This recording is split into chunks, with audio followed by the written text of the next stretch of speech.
Ang sabi ng iba, masarap magdyaryo. Ang sabi ko naman, kumporme sa dyaryo. May tabloid na dyaryo, may broadsheet na dyaryo. Ang gusto kong dyaryo, di pornograpiko. Ang sabi ng iba, masarap magradyo. Ang sabi ko naman, kumporme sa radyo, may AM na radyo, may FM na radyo.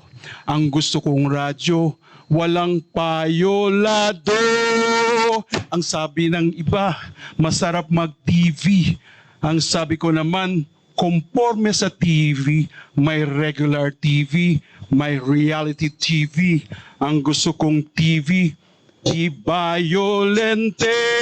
Ang sabi ng iba, masarap mag-media. Ang sabi ko naman, konforme sa media, may pro-right na media, may pro-left na media. Ang gusto kong media, pro-truth talaga. Magandang hapon po. Tayo idadako na sa pinakauli. Session natin sa araw na ito. At kaya ako nininervyos. Kakalimutan ko yung lyrics ng aking... Noong 2004 sa Pilipinas ay mayroong 225 television station. 369 na AM radio station, 583 FM radio station, 10 internet radio station, 5 shortwave station at 7 milyong periodiko. Ang ilan sa mga ito ay IBC para sa telebisyon at ang Philippine Broadcasting System para sa radyo ay sa pamahalaan, samantalang ang lahat ay pribado. Manila Bulletin, the Philippine Star, Philippine Daily Inquirer, the Manila Times at Business World, ang mga pahayagang Ingles. Karaniwan ay broadsheet, samantalang iba ay tabloid na karamihan ay nakasulat sa Filipino. Pag-aari ang mga ito ng mga may kayang pamilya. At tanggapan ng Pangulo ng Pilipinas ang nangangasiwa sa media. Nasa saligang batas ang kalayaan ng pagpapahayag at kalayaan sa pamamahayag mula pa noong 1987. Ayon sa ikalimang taon ng Worldwide Press Freedom Index na inilabas ng Reporters Without Borders, ang Pilipinas ay isa sa pinakamasamang bansa na nasa 142 pwesto noong 2006.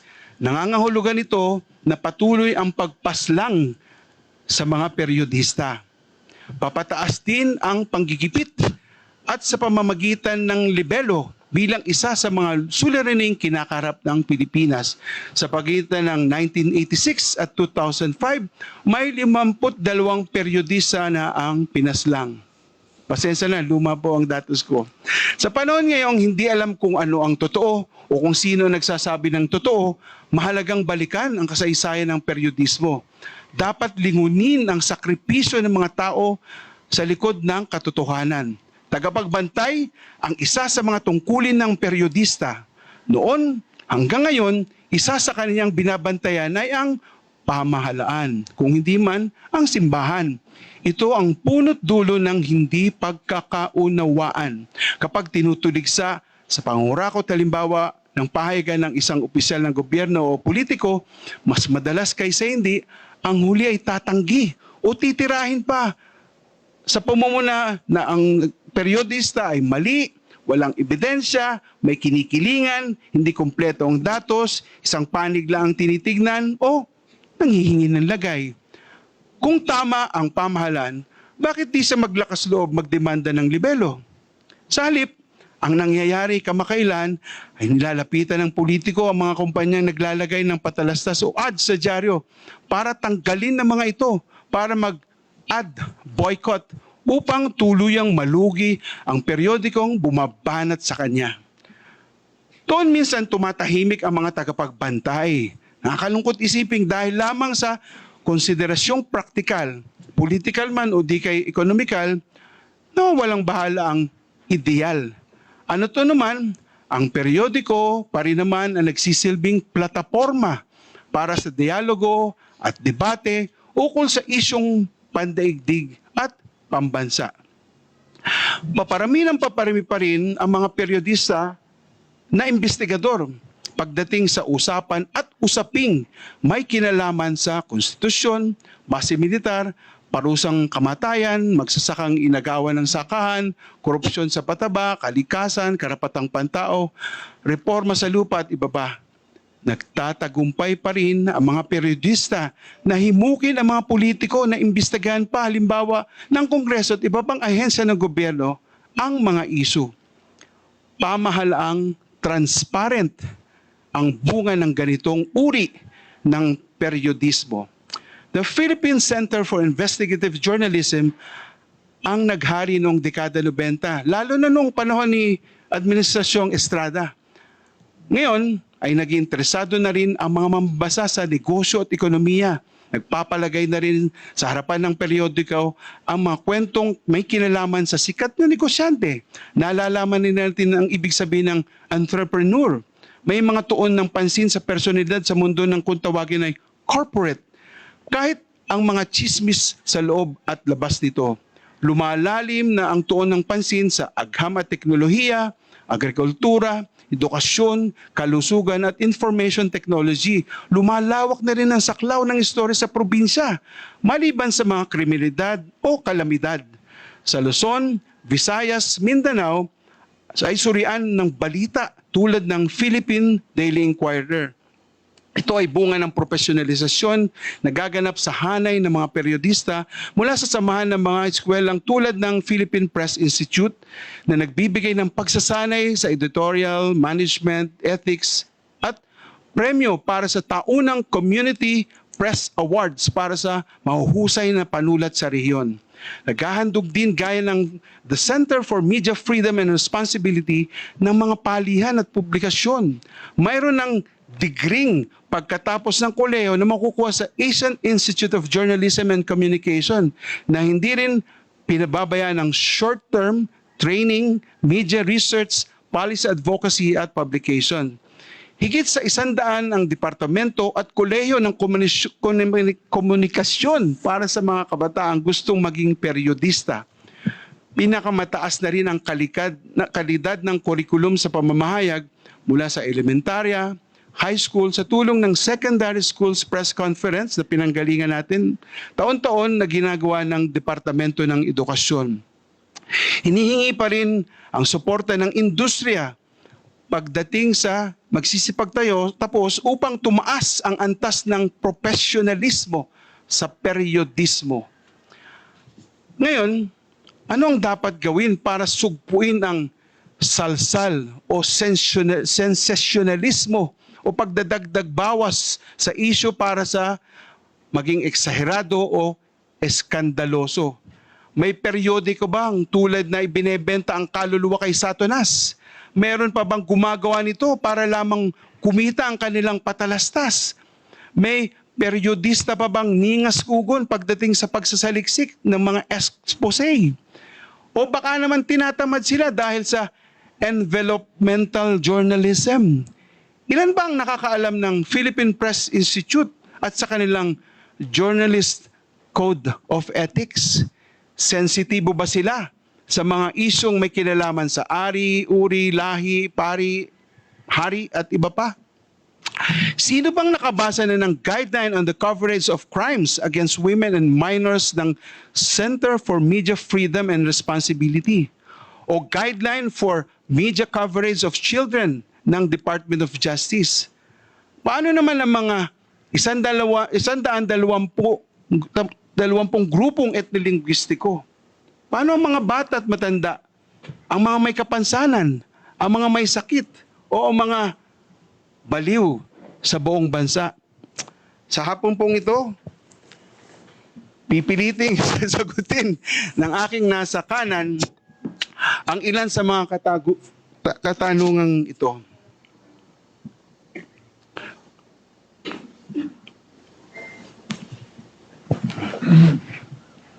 Ayan. Si Kenneth Roland Alindogan Guda ay manulat, editor, mananaliksik, at mamamahayag. Kumuha ng kursong malikhaing pagsulat sa Filipino sa Universidad ng Pilipinas sa Diliman, kung saan ko siya naging estudyante sa pagsulat ng tula. Naging features editor din siya sa pamahayagang pang-campus na Philippine Collegian.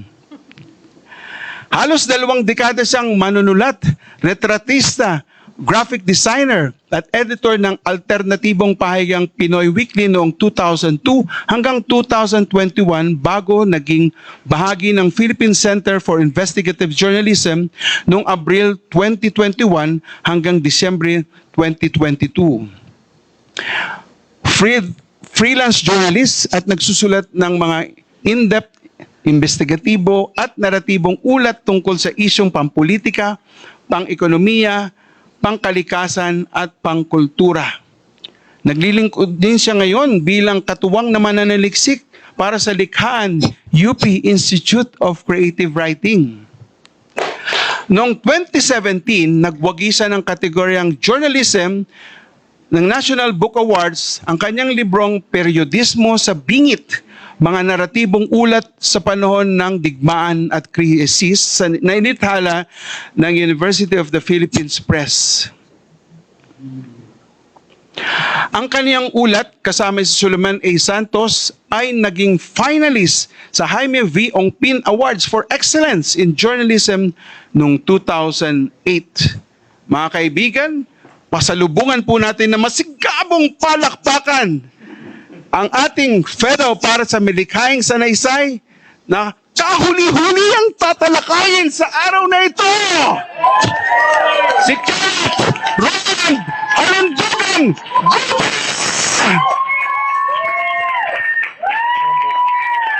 Yay! Hello. Maraming salamat Sir Vim sa magaang na pagpapakilala sa akin at ang yung mga litratong kinakahiya ko na ngayon.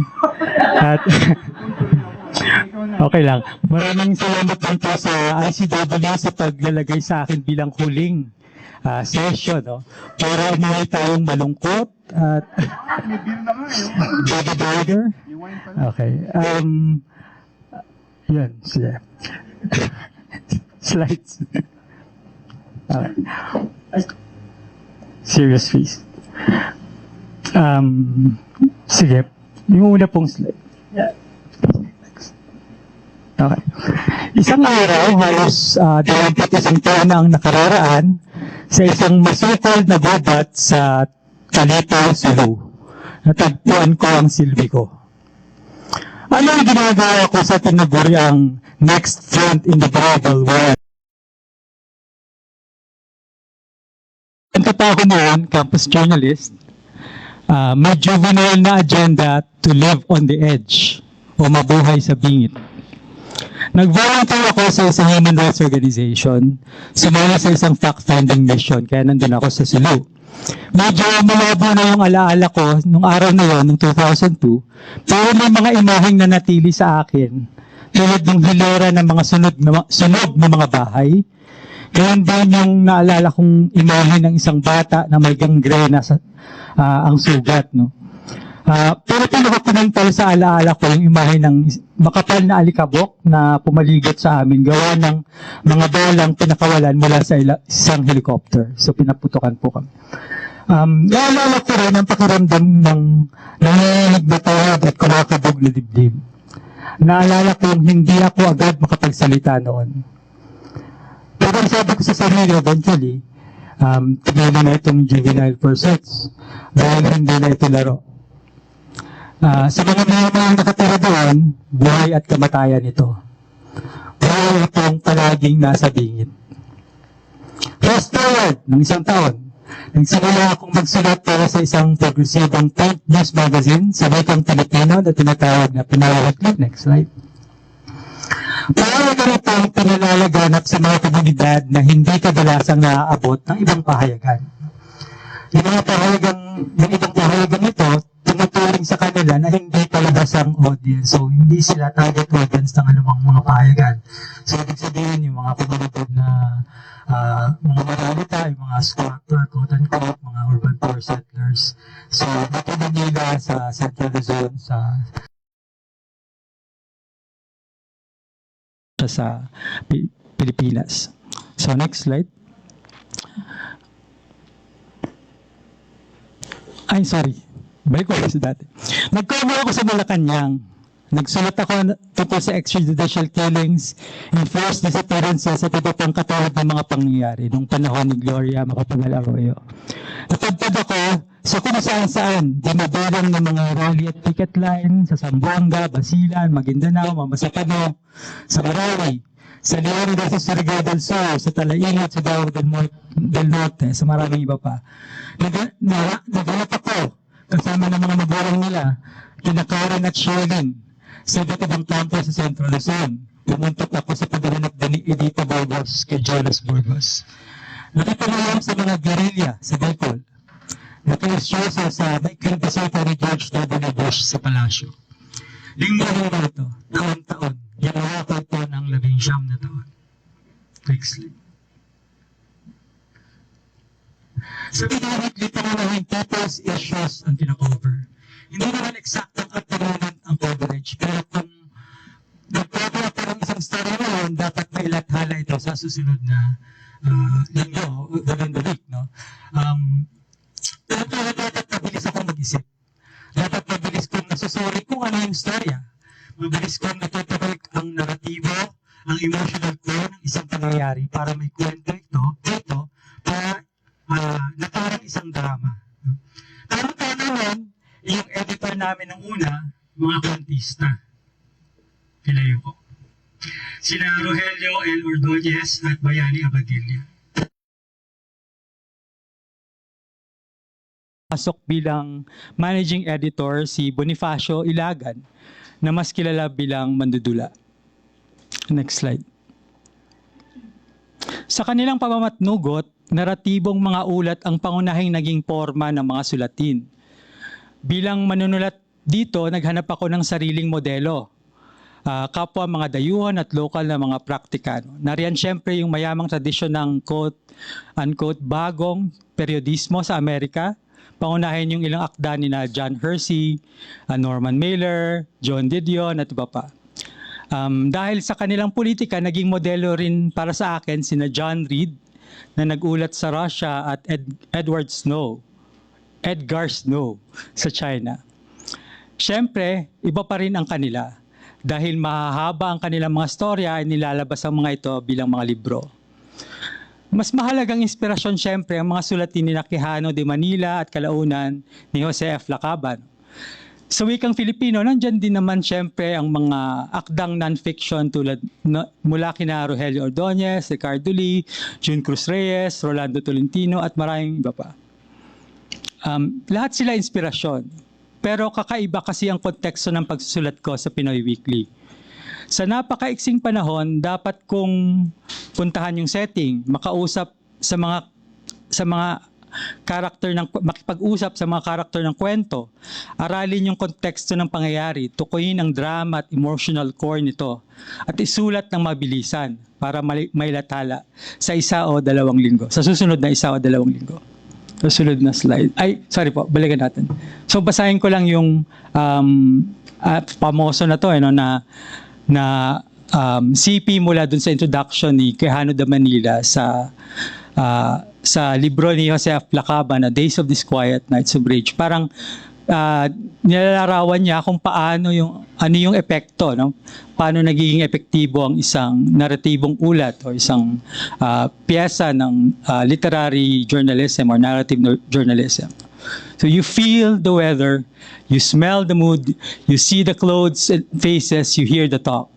And just by reporting all this exactly, he communicates the emotion, even the meaning of what's happening without having to spell it out. Journalism is no longer history in a hurry, but becomes a hurrying of history, pressure on the very pulse of the machine.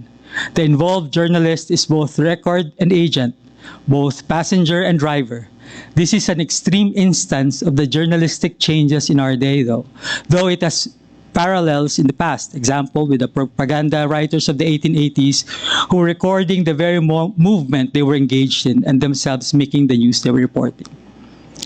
Okay, sunod na lang po. Sa madaling salita, may highly defined na audience at objective ang naratibong mga ulat na sinusulat ko. Kwento ng at para sa mga mamamayan at komunidad na nasa bingit o laylayan. Sunod na slide. Dahil may tiyak na audience ang pahayagan, kinakailang tiyak din ang wikang dapat gamitin. May particular na pamantayan sa wika yung mga editor namin noon, si Rogelio Ordonez at Bayani Abadilla. Bukod sa mas formal yung orthography ang ginagamit nila. Halimbawa, hindi pwede magsimula sa dalawang consonant. So, yung pwesto dapat puwesto, hindi pwesto. Yung mas contemporary na pagbabaybay ngayon. Feudalismo, halimbawa, P-I-Y-U-D-A-L-I-S-M-O, etc. No? Gusto nilang hanggat maaari gumamit ng salitang Pilipino sa teksto, lalo na sa mga pamagat. Pero sa kabilang banda, mas kinikilala namin ng pahayagan ang pangailangang gumamit ng wika ng mga mambabasa. Ibig sabihin nito, gumamit ng Pilipino na siyang ginagamit sa mga komunidad, sa mga lugar trabaho, sa eskwelahan. Halimbawa, paano magsalita yung mga taga-Bitas sa Tondo?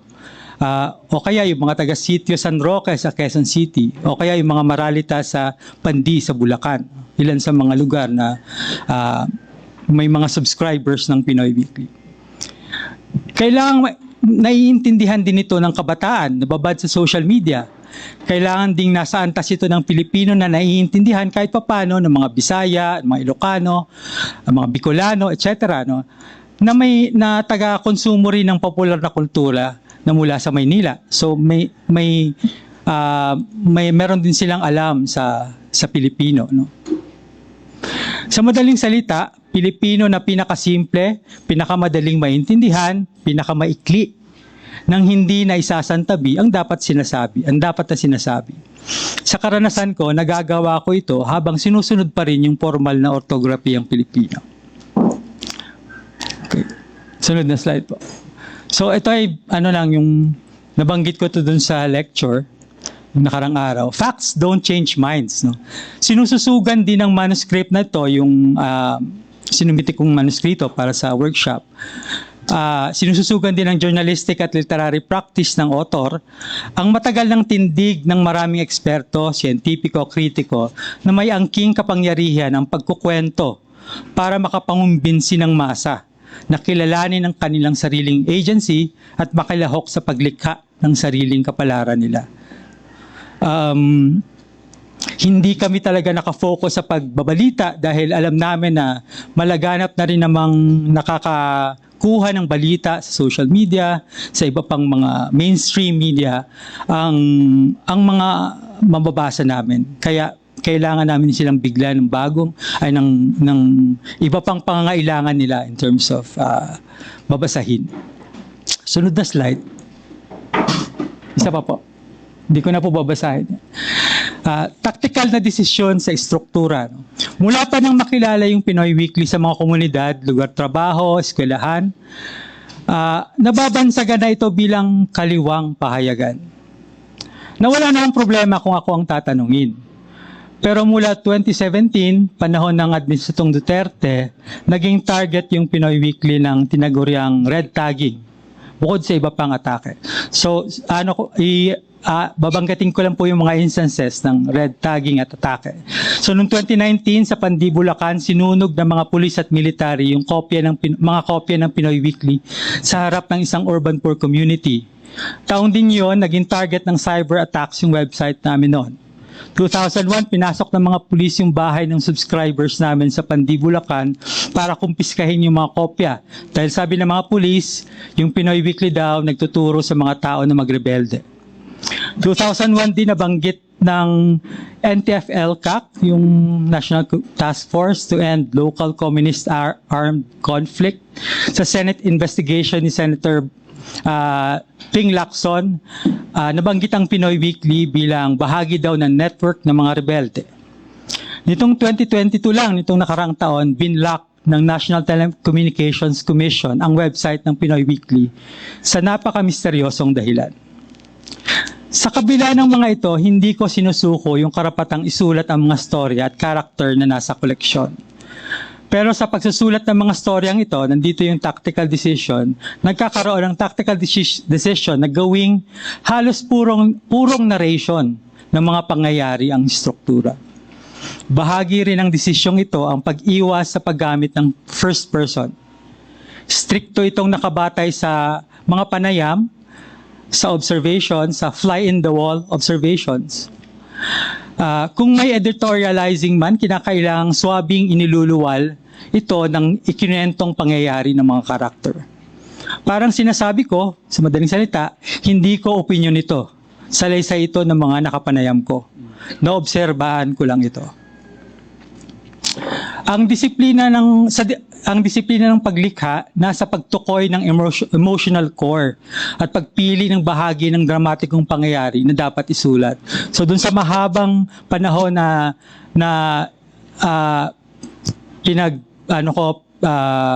nandun ako sa community, halimbawa, may maiksing instance lang na dapat akong piliin para mag-dramatize ng buong karanasan at buong esensya nung mga isyung kinakaharap ng community. Okay, next slide. So may silbi din ang aming mga report bilang paglaban sa red tagging, no? Dahil sa political situation ngayon ng bansa, nagsisilbi rin yung mga kwento sa koleksyong ito bilang pagtatangka na labanan ang pagbansag sa mga kritikal na Pilipino o sumasangkot sa social issues bilang brainwashed o bobo na nauto ng mga leader na nagpapakasasa daw sa pwesto o kapangyarihan. Tinitindigan nito ang paglaban sa red tagging na hindi lang yung red tagging hindi lang naglalagay sa panganib sa mga aktivista o mga revolusyonaryo na nagbibigay katwiran sa pandarasa sa kanila o nagbibigay katwiran, kundi nagtatangkang i-discourage din yung ibang tao, mga ordinaryong mamamayan, na tularan yung mga aktivista dahil mga terorista nga ito. Okay, next po. So panghuli, kahapon nagsalita si Ma'am Kate, sabi niya she is a fan of knee-jerk reaction. Na-realize ko, I'm also a fan of the knee-jerk reaction. Bakit po? 21 years ago, tuloy na banggit ko nung una, nanginig yung tuhod ko sa takot sa Talipaw Sulu, no? Dahil sa karanasang ito, sa knee-jerk reaction na naranasan ko o nagawa ko, at iba pa, tinahak ko yung landas ng narrative or literary journalism. Palagay ko, fan din ako ng knee-jerk reaction. Sa mga sinusulat ko, gusto kong makuha ang loob ng mababasa sa kanyang pinakaunang engkwentro sa kwento. Gusto kong maramdaman niya agad ang emosyon bago pa mapag-isipan yung storya. Hindi man ibig sabihin na masama na mag-isip o pag-isipan mo, pag nilayan mo yung storya. Pero karamihan kasi sa mga mambabasa na tinatarget ko, wala nang panahong pag-isipan pa yung mga sulatin. Pagkabasa nila ng kwento, ibababa na nila yung papel, yung dyaryo, babalik na sa kanilang trabaho, magpapahinga na mula sa trabaho. So wala nang panahong pagnilayan pa ang mga sulatin. So mas visceral yung gusto kong makuhang unang reaksyon. Pero wala namang problema doon sa pagninilay, no? Okay din naman kung makakahanap sila ng panahong mapaglimian ang kahulugan ng mga kwento ko. Okay din kung pagkatapos ng bugso ng damdamin, kikilo sila sa landas ng pakikiisa at ng paglaban. Maraming salamat po. Formal na po nating binubuksan ang inyong komentaryo sa kanyang poetika at mga manuskrito ang pinamagandang Pagbawi sa Nasawi. Ang maikling makabuhang buhay ni Joe Lapira at From Marawi with Love at iba pang kwento ng pag-ibig. Ay, Sir Jun, kumusta? Napaka-live na go.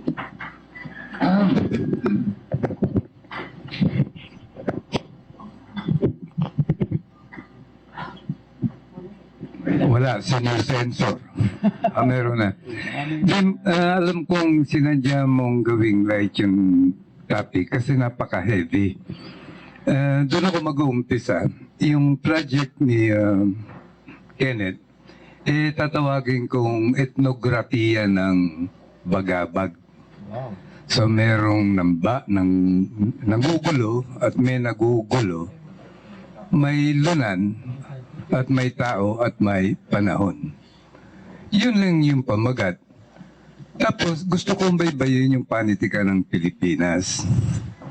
Kasi 80% ng tao sa Pilipinas Katoliko, kaya expectedly yung panitikan ng Pilipinas ay 80% Christian, and by that, ng NCR, na ang tawag natin dito ay pambansa. Nakalimutan na natin na hindi lang yun ang Pilipinas. Merong lumad. Siguro yung nagsulat sa lumad, si Sungkit, yun lang muna, si Jude Ortega. Halimbawa lang yun. Meron din namang mga Muslim. May mga nagsusulat na ng Muslim, si Mubarak sa Almira. Mahuhusay sila. At yung nasa laylayan, yung panitikan ng kanayunan. Ang kasaysayan ng Pilipinas ay kasaysayan ng pag-aalsa. Tuwing 10 taon may uprising yan. Asaan yun sa panitikan? Wala. Kasi ito yung panitikang bawal. Ito yung nire-red tag ngayon. Ito rin naman yung ipinagbabawal at binubura. Ano ngayon ang tawag dito? Ito yung esensya ng counter memory. Lagi nating kailangang ulit-ulitin yung ating mga karanasan sapagkat araw-araw din tayong binubura. Sa ganun, ano yung halaga ng ginagawa ni Kenneth? Yung little history, paano mo mabubuo yung kasaysayan ng bansa kung alam mo ay yung tala nila Chirino, tala ni Pigapetta, at tala ni Robertson and Blair. Ang daming nawala. Hypothetically, isipin mo kung nagtala sila Pulapo, hindi si Pigapetta. Ano ang kasaysayan? Isipin din natin kung yung Katipunero, si ano nga ito, sa Cavite, si Commander Apoy Alvarez. Mabuti nagsulat siya. Naalala natin yung kanyang panahon. Sa katunayan, pag tinignan natin yung mga bayani natin, ang alam lang natin, yung lumaban sa Kastila eh. Yung bayani lumaban sa Amerikano, wala naman yun eh. Yung Hapon merong konti. At mula kay Marcos, higit na kailangan ng mga little histories sapagkat kung iyon ay mga naitala, hindi makakabalik ng ganun-ganun lang yung pamilya na yan. At siguro ito yung pinapaalala nung akda ni Kenneth. Lagi tayong dapat gising. Lagi tayong nakakaalala. Sapagkat ang panitikan ay pagtatala. Ano man ang isulat natin ay tala. Kasaysayan, antropolohiya, na ang ganda ng tala natin kasi panitikan. Ito yung tala na totoo, hindi totoo. Ito yung tala na humuhuli sa damdamin ng kanyang panahon, ng kanyang galit. At doon sa tala ni Kenneth, yung kaba, ang hirap basahin nito, hindi ka mga mababagabag. Maaari, Kenneth, hindi ito mabibigyan ng atensyon sa panahong ito. Sa panahon ng misinformation, ng fake news. Pero balang araw, babalikan at kailangang malaman ang mga ganitong tala. Dito natin mariredeem yung sarili natin. Pag tinignan ko lahat ito, nalulungkot ako eh. Yung dignidad na nanakaw ng harap-harapan. Hanggang saan? Hanggang saan? Kaya nga ako natutuwa pag nakikinig ako sa mga bata sa harapan na to.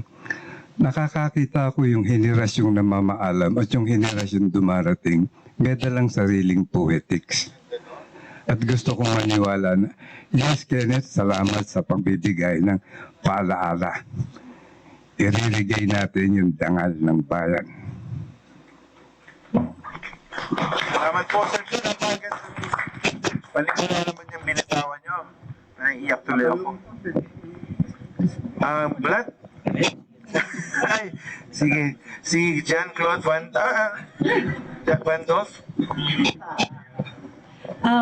Congratulations kay Kenneth. Medyo nauunawaan ko kung ano yung ginagawa ni Kenneth dahil ang asawa ko ay mamamahayag.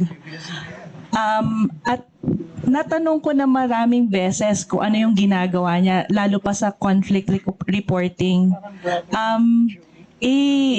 Underscore ko na may urgency itong hindi ito pang entertainment na mga kwento. Ngunit ito ang kwento ng mga naaapektuhan ng digmaan, ng mga paglalaban.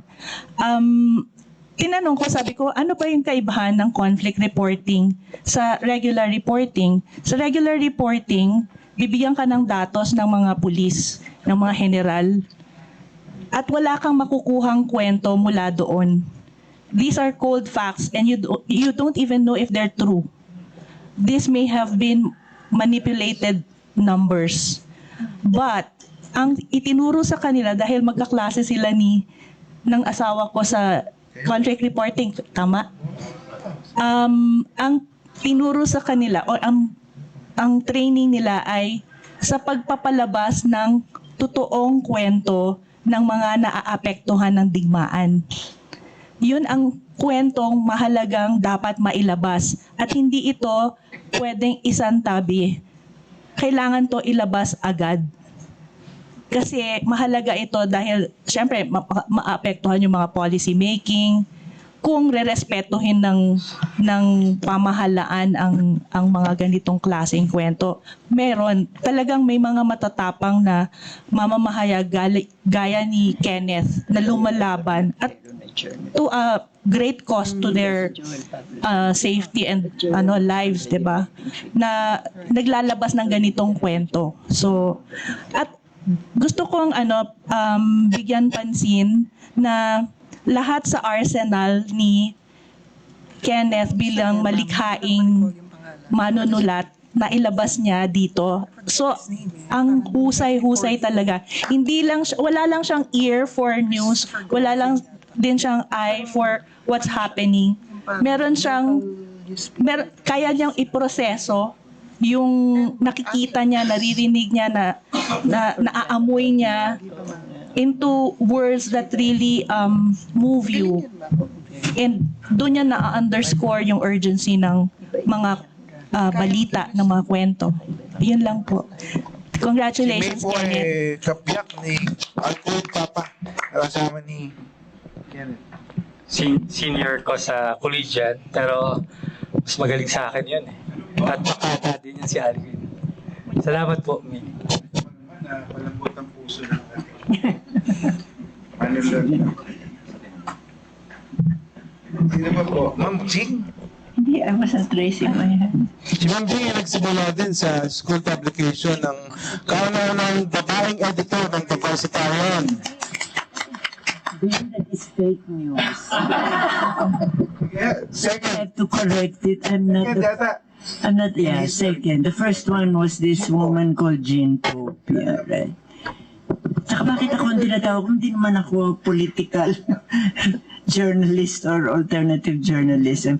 But I appreciate what Kenneth is doing. I was just telling Luna, it seems to me this is a first. Tama ba ako? I mean, we have not had other fellows who are in this field, no? I remember Joel Pablo Salud. But Joel writes fiction, no? He's not just a journalist. At saka hindi naman alternative press. So, although Luna was reminding me about Mark Angeles, I don't remember when Mark was our fellow, but But he writes in many different genres. So this is unique, I think. Ay, Viva. Vida. Vida Mora. Sir naman. Iniba na. I can, from a former journalist to another, ang ganda ng project mo. And I wish na you reminded me of yung feeling ko na sana hindi na lang ako umalis because I would have wanted to write important pieces like this. So, yung comments ko are more craft.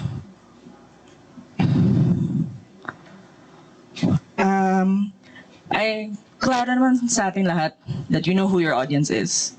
So I just wanted to ask you if you wanted to bring in a new audience. Kasi there are some things that I think need more contextualization. Let's see. So, merong tension between yung pangalan ni Jo at ni Ella. And at some point, you implied na parang, is this even really Jo? Sa text. So I wondered, like, sa mga rebelde ba, do they prefer yung names na pinili nila when they entered? Or do they prefer yung names nila when, the names that they left behind, you know? I know you questionable yung report ng military, pero I was wondering why questionable din yung name. Like, is this really Jo? Pero yung later on you say na yung mga people in her old life, they celebrated her with the name that she left behind. So I was just wondering about that. There are also, in the sequencing of the pieces, there are also some things I noticed na it seems like these 4, talagang this is the sequence they should be read in because they're all tied together by the end. So in that case, you don't need to explain na that this Facebook group is called Legal Army Wives because you already explained it in the first piece. Tapos yung second piece na explain mo ulit, which made me think na maybe I'm not sure if kung maging book to, someone can just dip in anywhere or it has to be read from start to finish. So I think these should be linear. And I think if you want to bring in a new audience, I think kailangan mo maglagay ng trigger warnings. Or if not at the top of the page, then maybe a page in the back listing all the content notes. Kasi kami ni Will, we were just talking na parang naging anxious ako when reading this because there are some gory details. And we're not saying that you should censor them because ito talaga yung realidad eh. But if this is traumatizing to some people, they should be given the option to opt out. So, thank you. Ang ganda ng project. Joey. Tapos si Loaf and Roland. Microphone. Si Sir Joey muna, Loaf and Roland. And Sir Jimmy. Hello. Abay kiling sasabihin ko, ano? Parang ang tawag dito, yung you. essays ay binanggit kasi yung mga ilang model writers like John Hershey at saka yung isang journalist from Russia reporting on, hindi ko maalala yung title, blank, parang metallic boys.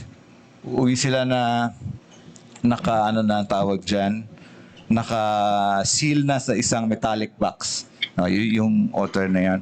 In other words, hinahanap ko, nakakabitin kasi yung maiikli. Alam ko, ang audience nito ay mabilisan, nasa dyaryo.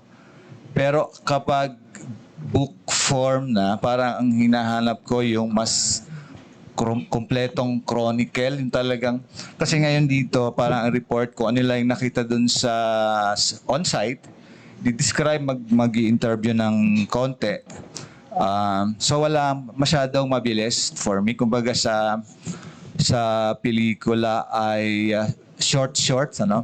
Parang gusto ko yung feature talaga.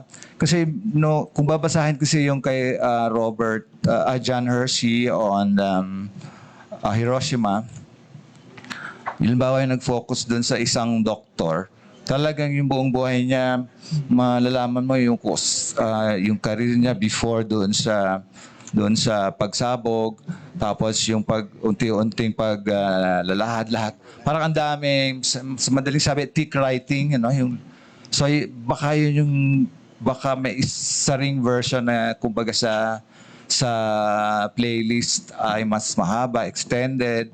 Tapos talagang, alam ko medyo rin yon, yung parang naghahanap, ano ba tayo, mga masokista, hinahanap yung buong paghihirap, parang hirap na tapos hahalukayin pa. Pero parang kumbaga,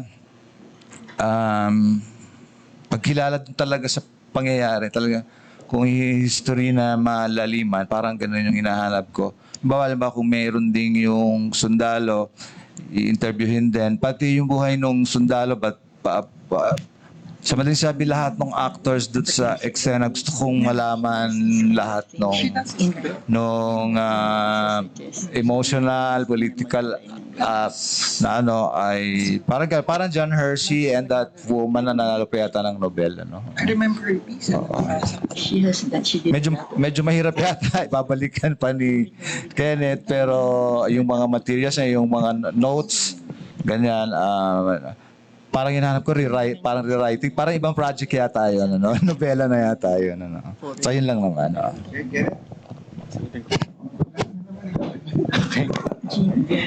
Babe.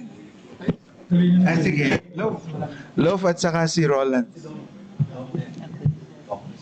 ikaw mag-sing din. After you. And Dominic. Ay, sorry.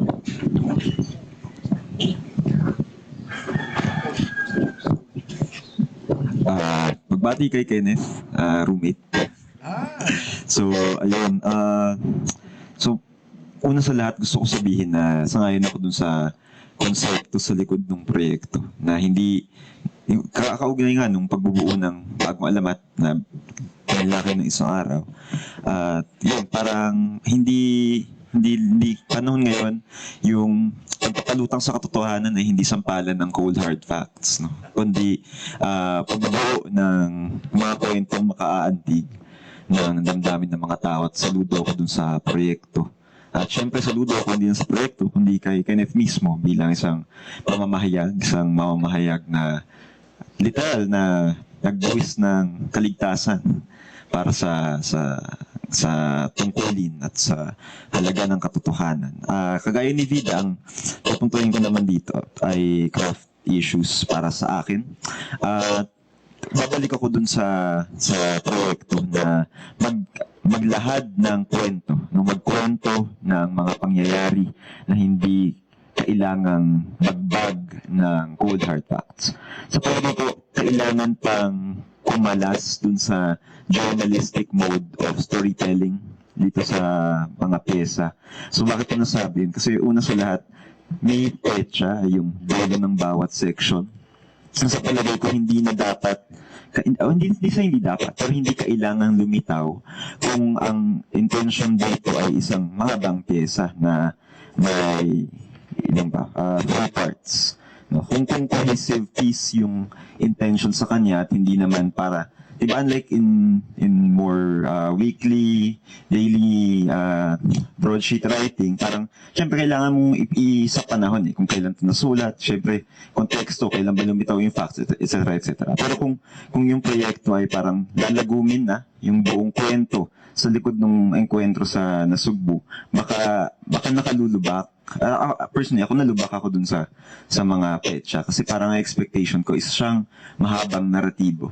Palagay ko sapat na yung one, number two, rather than having the need for dating each section, or the writing of each section. Especially since apparently, taon din yung pagitan. Halimbawa, noong section 1 at section 2, 2017, hindi mo pala taon, sorry.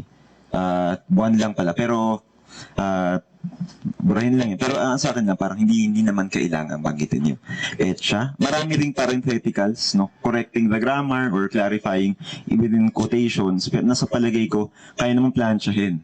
Kasi parang pinapaalala sa atin na journalistic piece to. So parang, syempre iba yung tono ng isang reportage versus dun sa mas long form narrative na pagkukwento na sa palagay ko parang magkaibang klaseng danas. So, batay sa pagkakaunawa ko sa proyekto, baka magbe-benefit yung narrative kung tatanggalin na lang ni Kenneth yung parentheticals at ilalagay na lang niya yun, no? Yung mga salitang, yung mga paglilinaw. Weekly nagkakatinang sosyal, open parenthesis, close parenthesis, umiinom ng milk tea. So baka, wag tanggalin na yung parenthesis. Baka ilagay na lang na umiinom ng milk tea. Ganun, na feeling ko may license naman dahil mas may literariness to rather than strictly reportage na dapat talagang clear quotes, ganun.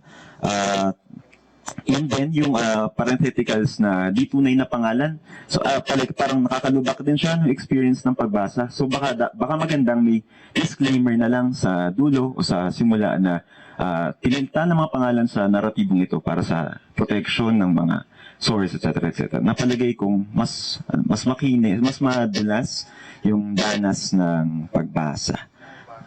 Para napatabagal yung daloy. Gusto ko rin i-address yung concern syempre ng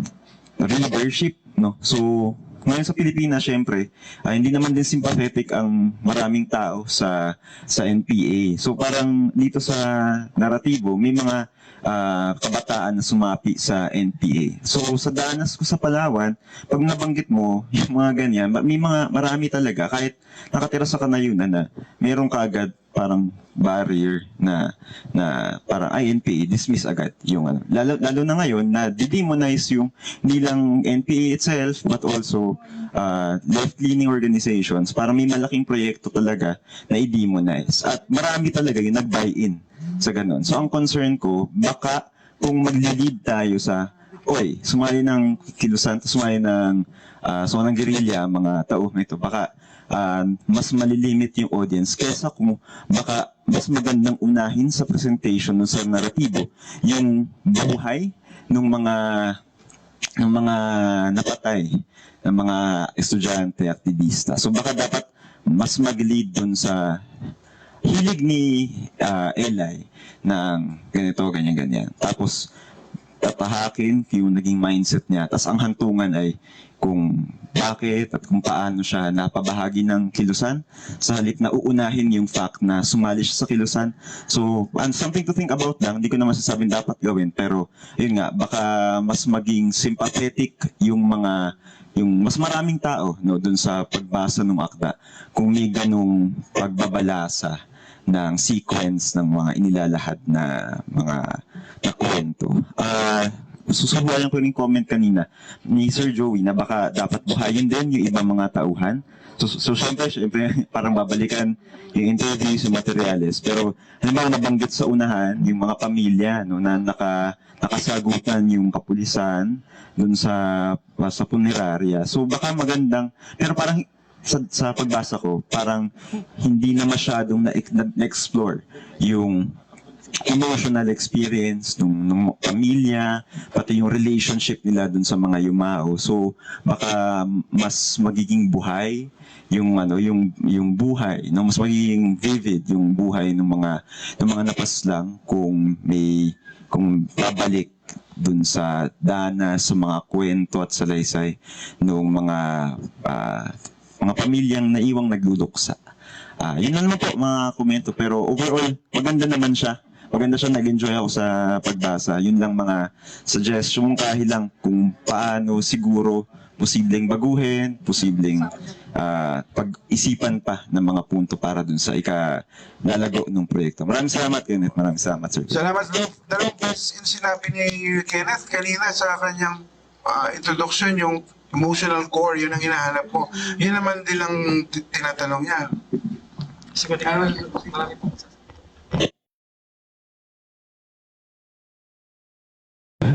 Ang nag-agree ako na pag naging libro ito, iba na ang audience niya. Which means that hindi na siya yung may urgency na ilabas kagad itong mga artikulo na ito at maka-antig sa core or sa emosyon na mambabasa. So ngayon, meron ka ng a bit of hindsight, may a bit of insight ka na rin tungkol sa kaganapan at pwede mo nang i-rewrite a bit yung mga nasulat mo una dahil hindi naman na siya historical or news na or historical kinds of documents, alternative documents. Pero siya na ay papasok sa isang realm na, may market ang books, may desired audience ka na makabasa nito, etc. So baka kailangan niyang mag-rewrite tayo to a large extent para nga ibang klaseng audience naman ang mahamig para sa project nito. Pangalawa, so kailangan may context na pinaprovide tayo dahil hindi na ito yung audience na nakasanayan para sa online or yung print copies ng Pinoy Weekly, pero ito na yung book buyers or at yung mga ganun pa, no? So at may streamlining din ng context na hindi na kailangan ulit-ulitin yung mga nabanggit na dahil libro na ito. Ang gusto ko na lang idagdag siguro, as in dito sa mga series of coverages na ginawa mo, siguro kailangan din meron ka din renda in terms of breathing spaces. Para hindi siya one trauma after the other na klase na pabigat ng pabigat. At totoo naman yun yung core, pero at the same time, writer ka eh. Kaya pwede ka mag-mediate din na a kind of, kumbaga kung pelikula to, may cut to. Yung pusa na kumakalkal sa gilid ng kwan habang meron kang blooded pietasin ng tokhang victims at yung mahal sa buhay na yumayak dito para hindi ganung may gravitas parati na pabigat ng pabigat at by the end of it all mahirap siyang i-redeem into something other than mabigat yung karanasan nito at may accountability dapat para sa ganitong klase big injustices everyday life ng mga tao na nasa bingit niyan, di ba? So baka kailangan nga matuto din tayo magrenda yung mga small details or yung mga details na hindi naman talaga nag-amount to anything much katulad ng panayam mo sa mga police na will only dismiss your questions or reduce them into something irrelevant. Pwede na din ipasok at this time or even sa writing na isusustain mo pa para sa kwan para lang may breathing gaps na nagaganap dito at hindi nga all leading to this tragic moment na nagko-coalesce ng palaki at nagiging pabigat ng pabigat, no, para namumove, no, din. At syempre ang pinakamahirap dito ay sa kind of politics of hope, why we need to go on in this heavy weight of state fascism at the ground level, and why we need to continue in our quest for justice or in our quest to defend people who have experienced great injustices in their lives, why we need to support and be sympathetic with regards to these kinds of issues that is still on a massive scale in this country, no? So yun lang, pagbati at sana nga ay matapos itong project na to at ma-realize na ma-publish ito down the line. Is Dominic Charleston and si Ma'am Jing ulit.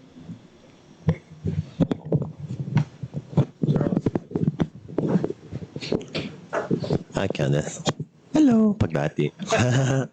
Feeling ko talaga na I don't say this in an exaggerated manner. Yun nga, from the beginning, I thought ito yung pinaka-importante na ginagawa natin dito.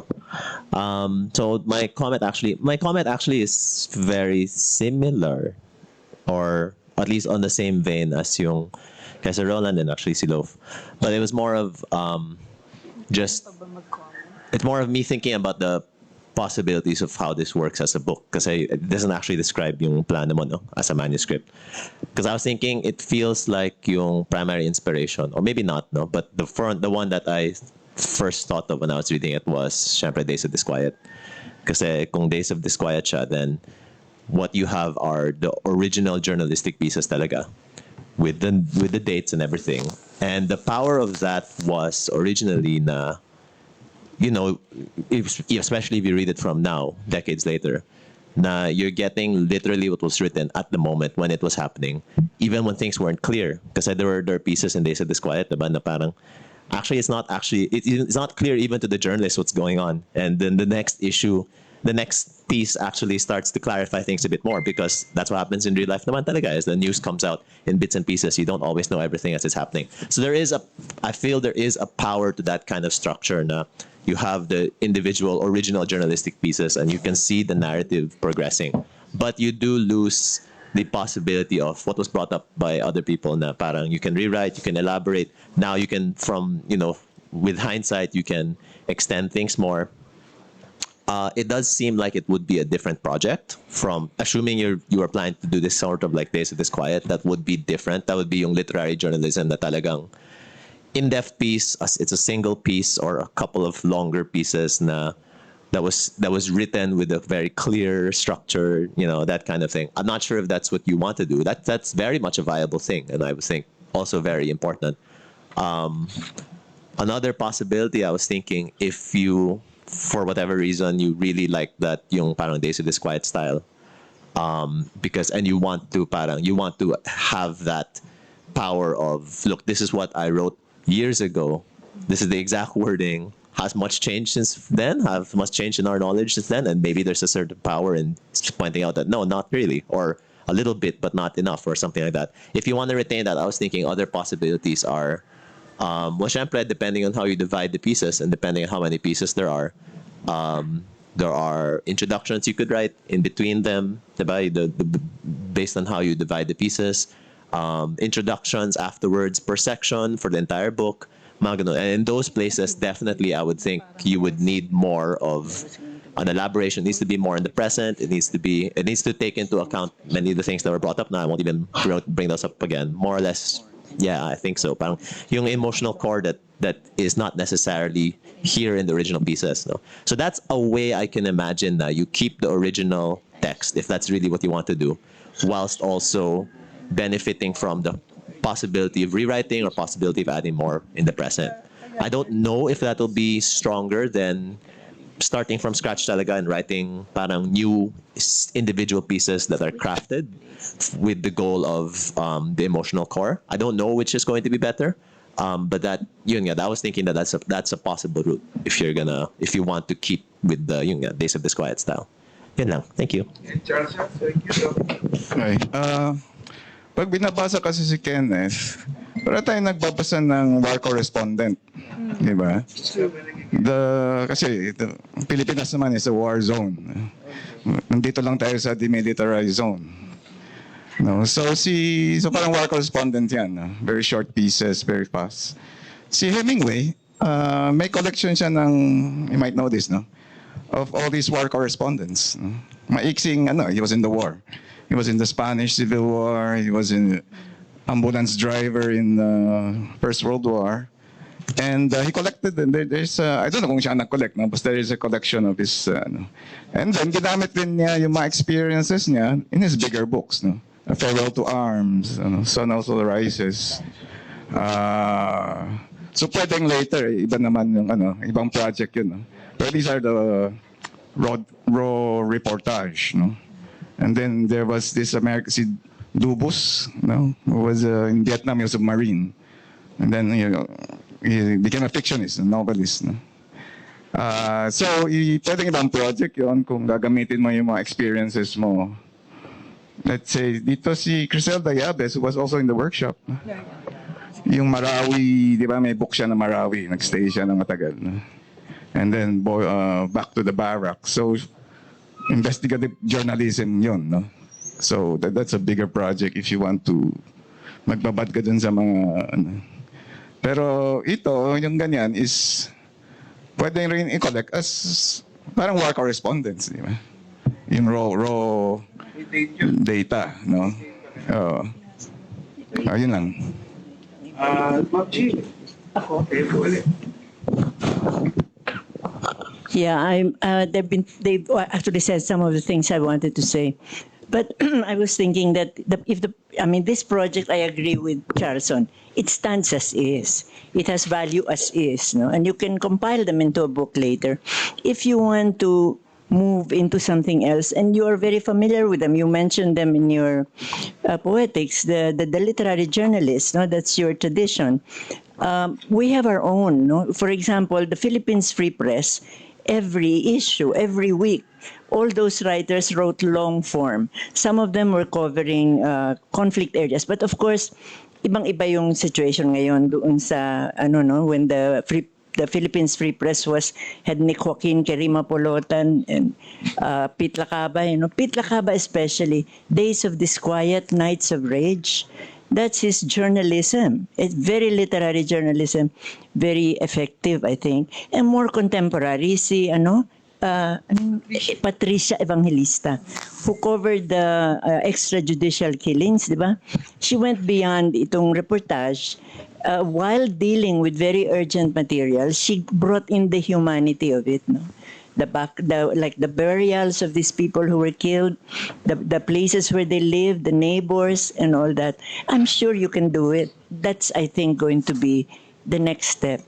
Okay. Luna?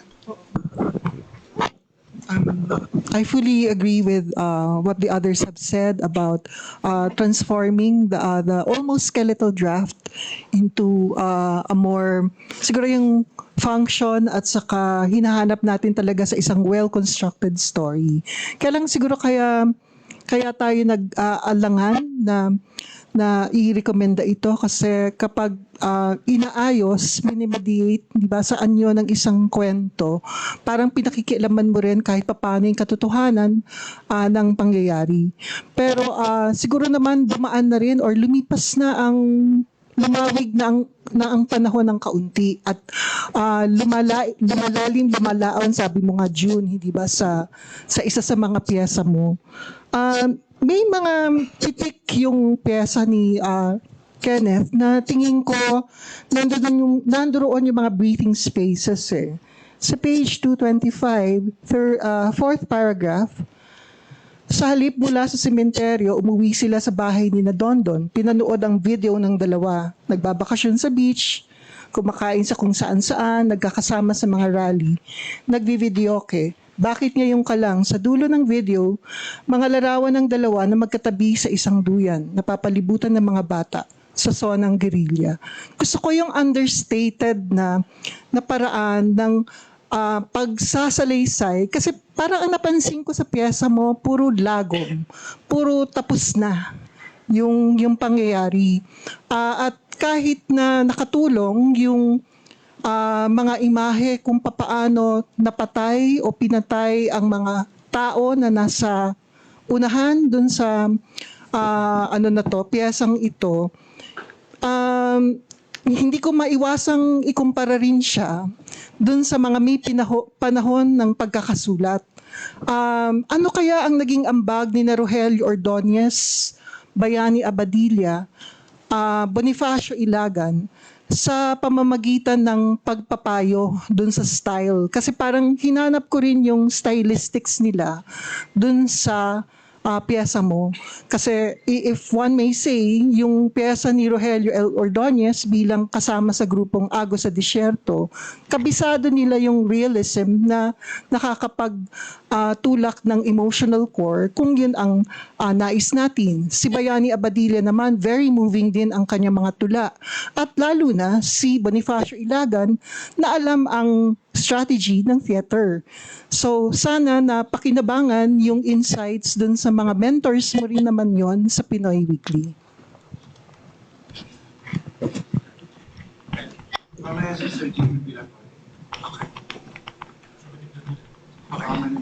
Okay po.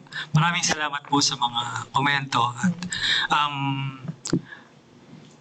isa-isahin ko lang po yung mga naalala ko at nasulat ko na ilang comments. Yung kay Vida, yung tungkol sa craft, thank you sa advice. No? Gagawin ko yun.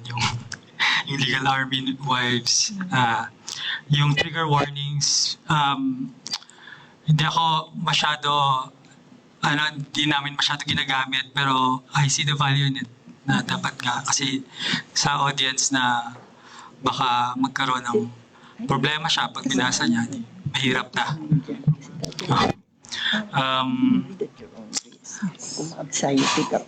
Yung kay Sir Joey na book length, siguro dapat ma-transform nito at magkaroon na parang yung dramatic person na may ibang mga characters. Yun nga, parang dito sa project na to medyo mahirapan na ako dahil yung kompleto na kasi yung collection, marami ng hindi ko napakita yung around 30 plus na mga, yung una kasing libro na nilabas ko, ganun din siya, collection din siya ng mga reportage at pinano ko lang siya, yung chapters niya according to themes, human rights, ganun, yung development aggression, tapos parang yung ending parang hope din. Medyo nahirapan lang ako nung nire-review ko yung mga sulatin ko from around 2014 hanggang 2022, parang wala masyadong hope. Lungkot ako talaga. At pero may mga nasulat ako tungkol halimbawa dun sa pink movement nung election. So parang, ayun, although syempre may mga limitations yung movement na yun at yung syempre na-observe mo rin na parang saan to aabot, saan to makakarating, parang hindi masyado masusustain. Pero at least may glimpses of hope na yung mga tao willing itaya yung mga sarili nila para sa pagbabago, etc. No? At yung may iba rin na pero most ng mga sinulat ko talaga medyo mabibigat at parang yun nga, pagka-hopeless. Yan. Pero hindi dapat gano'n. No? So dapat pwede ko pa siyang maayos yung particular na project na ito. Yung mas longer na book project, actually may maraming nakapila sa isip ko ng mga book projects. Based sa mga research ko all through the years, halimbawa yung pinaka-immediate na gusto kong isulat tungkol sa gentrification sa Metro Manila, sa pagbabad ko sa mga community sa Metro Manila. Gusto ko siyang isulat as one whole narrative book. No? Pero hindi ko pa nasisimulan. sa utak ko pa lang siya. So yun, pwede kong i-apply yung ganung yung idea na dapat na mahaba, maraming characters, maraming settings, at tatahi ng isang theme at isang story. Yung kay Dom, ko very salamat din sa advice, dun sa nasabi mo na okay din naman kung mala days of disquiet, no? May mawawala dun sa ganung dahil parang episodic siya, parang modular. Pero yung kasi yung intention ko din dun sa first book na di ba parang marami tayo, ako pag bumibili ako ng book of essays, hindi ko necessarily binabasa buo. Binabasa ko, tinitang titles, ito parang interesado ako. Then later on, pag I really find it interesting, saka babasahin yung buong book. So parang ganun yung intention ko na basahin mo kung ano yung gusto mong basahin. At the same time, malakas yung parang, yung journalistic na principle ko na parang it has to inform din. No? Beside inspiring and beside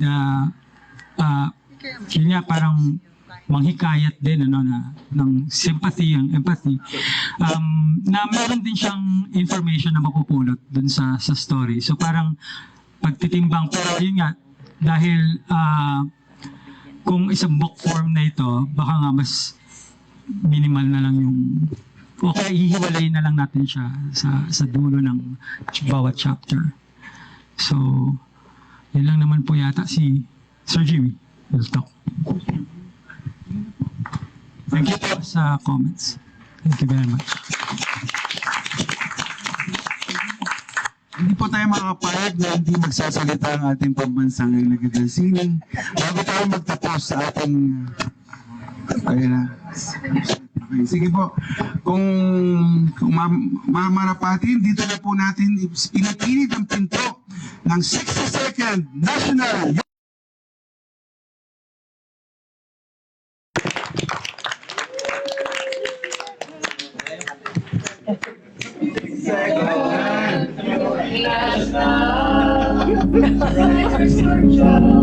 Check.